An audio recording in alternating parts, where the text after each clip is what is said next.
Welcome back, guys. Thanks for tuning in. Here I have my 2003 Dodge Ram with the 5.9 Cummins turbo diesel. Whenever I give this truck, some pretty heavy throttle, it hesitates a little bit in the upper RPM, and it's like the engine just like falls on its face. So I've done some research, and the lift pumps in these trucks is notorious for being bad. So I think the lift pump is going out. I've already put in a fuel control actuator and a new pressure relief valve in this truck. Definitely made the truck run a little bit smoother, but it still has that dead spot whenever I give it more throttle. So I'm wanting to replace the factory lift pump. This one actually had the conversion.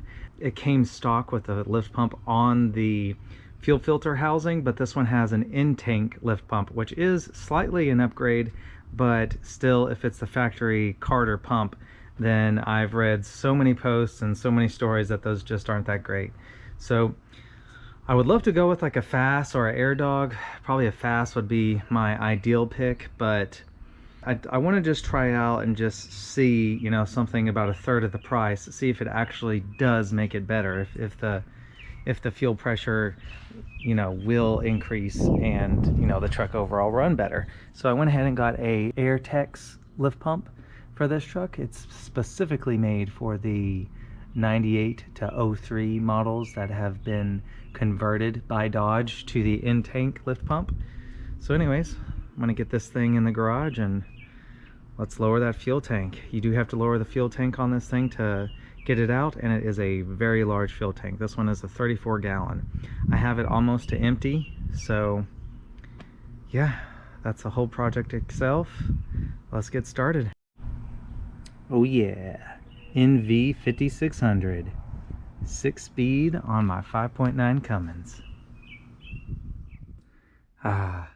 Such a nice engine bay.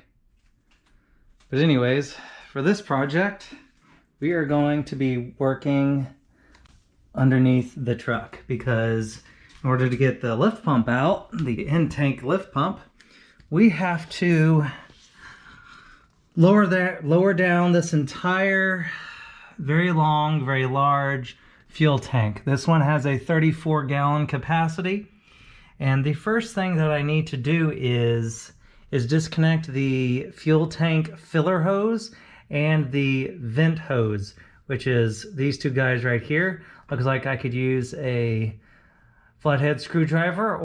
By the way, guys, I wanted to give you a quick glimpse from underneath the truck, but you can see my fuel filter canister right there, and there is no lift pump on the back of it, on the rear of it. All you can see right there in the middle of the screen is a fuel line coming out of it.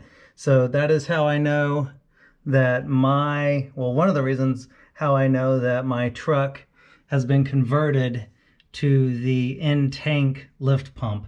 So there you go, guys. If you have a black cylinder canister on the back of your fuel filter housing, then you have not been converted. So this is not how you would do this job. So just a heads up. By the way, I need to go to the top of the engine bay and disconnect the batteries real quick. Then we can continue on. Okay, I have the hose clamps loose. Let's see if I can pry at these. Oh no, these feel like they're gonna be stubborn. Okay, I'm probably gonna need two hands with this, but I'm gonna try to use a screwdriver and pull these hoses apart. All right, well, I finally got those hoses disconnected. That was a workout. They were really stuck on there. Think of it as like a radiator hose that is completely crusted on there. I ended up using some of my PB silicone blaster. This silicone lubricant helped out quite a bit. I just put it in between the tube and the metal fixture there in between it, and just kind of move the hose back and forth, side to side, all around. Now let's move on to the straps of the tank. Let's see here. There are a total of two of them. There's one right there and one right there. All right, guys, I am sitting underneath the truck, and here are the two straps. They are near the drive shaft of the truck, and as you can see, they look a little wet, and that is because I sprayed some penetrating oil on these. I would highly recommend that. I tried untightening these before, or I tried one of them before I put that oil on there, and it just was not budging. The oil helped it out a lot. And by the way, these are a 15 millimeter metric socket, or a nut. I'm sorry, a nut that holds these in. This one right here, that's a 15 millimeter. But as you can see, it's on a very, very long bolt right here. So in order for you to get your socket on this 15 millimeter, you have to have a 15 millimeter deep. Now, you may be saying, well, yeah, but I had a deep socket and it did not fit. It was only, and I measured the socket, it was only 2.5 inches long, and I think that is the normal for a deep socket. So for this one, you actually need a 3-inch. So you actually need an extra deep socket, which mine ended up being 3.1 inches, and that works perfectly. If you have a 2.5-inch socket, deep socket, that will not work. So just a heads up. I would also highly suggest that you empty your fuel tank as much as possible. I ran mine all the way till the fuel light came on, but I've read online there still could be 5 gallons in this tank. So we'll see. I'm going to measure it out once I get this tank down and empty it out, because I'm also going to be cleaning it. I bought a fuel cleaning kit. So anyways, I'm going to get my jack and some plywood and put it underneath this tank so I can just lower this down. You know, let me show you guys. My truck is not on jack stands or anything like that. It is just sitting on the wheels. So here it is. It's just on my garage floor as is. So I'm just going to get my floor jack, put a piece of wood under there, jack it up to where it's directly underneath the fuel tank, and undo those nuts. All right, I finally got the tank out from underneath the truck. That was such a mess. I have all my cleaning supplies and the 2 straps that hold the tank in down there. And yeah, I put the tank over here and I've power washed about half of it. It is extremely cruddy.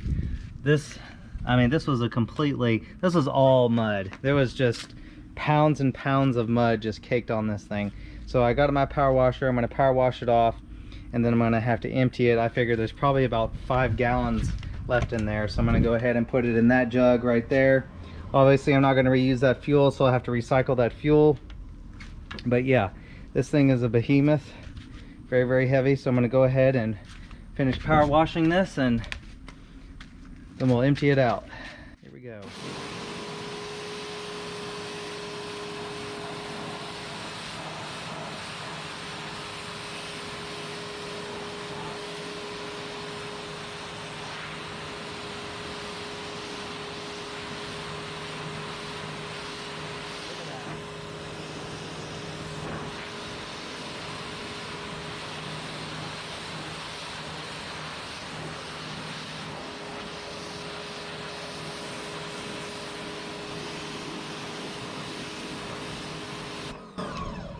Looking so much different already. That was completely covered.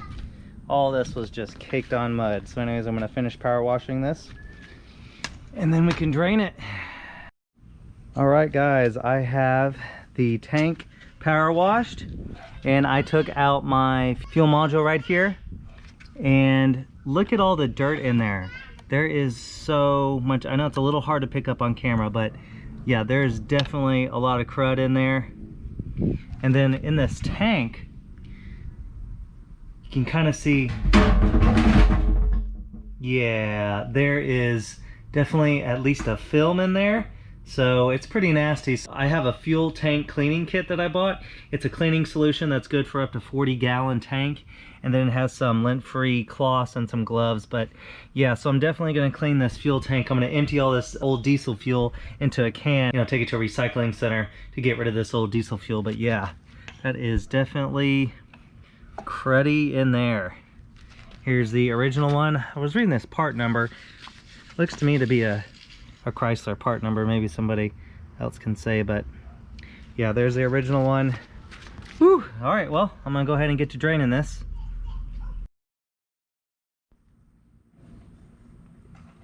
Definitely crusty in there. Look Look at all that dirt and grime in there. Definitely in need of a cleaning. So here is the fuel tank, all power washed and cleaned out. I used a cleaning kit. This is what I used right here. It had the solution and everything. I just swished it around in the tank about 10 to 15 times, and then I rinsed it out about 10 times with water. Have that covered. It's a little hard to see in there, but man, this thing was so dirty. There's still a little bit of staining in there, but man, it is way different than what it was. So there's that. I just let it air dry. I am replacing some hoses. This one right here goes from the filler neck to the tank, and it has just some wear on it. It's a little hard to see there, but it has some cracking. So I went ahead and ordered a Mopar OEM part for that. And then this is also a part of the filler neck. I believe this is a vent hose.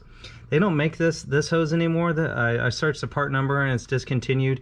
And I even searched on other websites and I could not find a aftermarket replacement. So I just kind of cleaned this one up, rinsed it off, cleaned it up, degreased it, and I guess I'm gonna just have to reuse this one. But like I said, I did find a new one of those. Let me show you what else.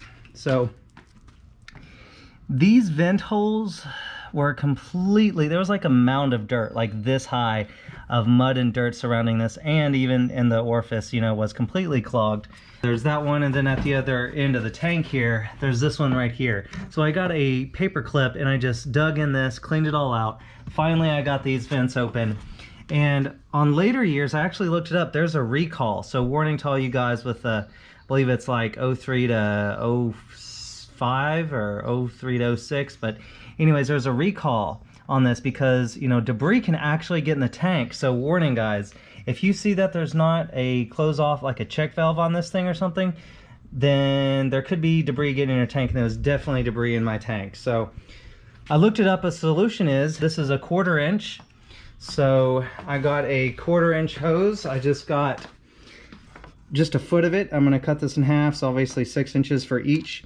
And then these are a Mopar OEM. These are actually a vent for the rear end, for the axle, for the rear end differential. And this connects to a hose that vents on the axle. So I'm going to replace the one on the rear end, and then I got 2 for each valve on the fuel tank. So I'm going to cut this in half, use a 1/4 inch tubing right there, and then these are 5/16. Oh, and I also got a couple adapters, just 1/4 inch to 5/16. The axle vent hose actually hooks up right here. I took the vent hose off and I cleaned that one up as well. And it was just zip tied all the way up here in this area near the spare tire. So that's what I'm doing. I'm basically redoing my vents and all that so it can, you know, be proper and work effectively. But yeah, definitely guys, if you take anything from this video, you know, definitely look at your fuel tank, see if you need to add that. I'll show you what this ends up looking like right before I put it into the truck, because I'm waiting on the adapter, the 1/4 inch to 5/16 to put that all together. So maybe a day or two, so I'll pick up whenever I have those items. Alright, so I have the old lift pump right here and the new one here. First, let's look at the old lift pump. This is the part number right there. It is the factory lift pump. And as you can see, I have a light shining in here so I could show you guys just all the debris that's in there. And some of that has even came out as I've turned this lift pump upside down. But anyways, yeah, it's the filter in there is really clogged, just dirty overall. I believe this is a Mopar OEM one. And I'm going to be replacing it with this one. E7187M. It's an Airtex. Has a little bit different of a design, but all the fittings on top and everything are the same, so this should work well.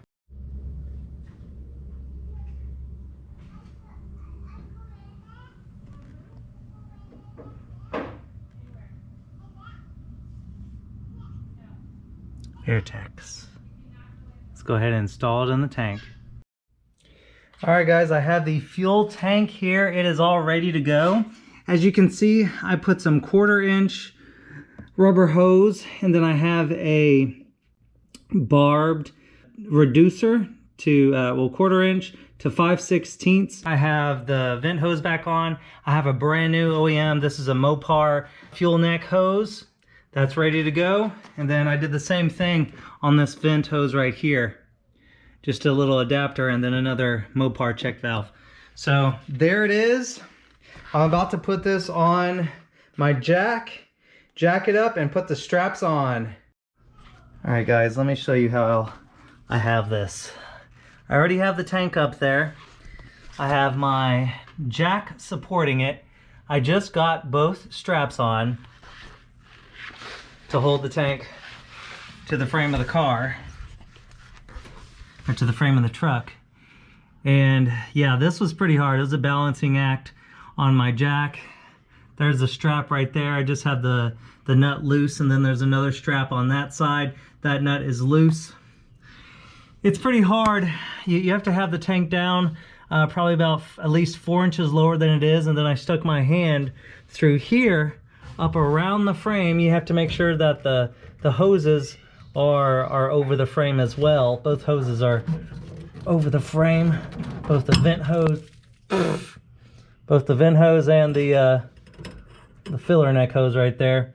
And then you have to clip the electrical connector and both of the hoses, or at least the way I did is I put my hand through here and I went over the frame, and then my hand, I could see the top of the fuel module just through this hole right here. So it is a lot of finagling. It's not very easy to do, but once you get it done, man, it's sure worth it. So this didn't take me too long. Probably took me about an hour of seeing what works and what doesn't work, and just getting the tank where I need it in the exact position, both height-wise and length-wise. Can't wait to tighten those two nuts, because then I think I'm done with this job. Just got to fill it up with some fuel and start it up and feel the benefits, feel the performance. We'll see how it goes.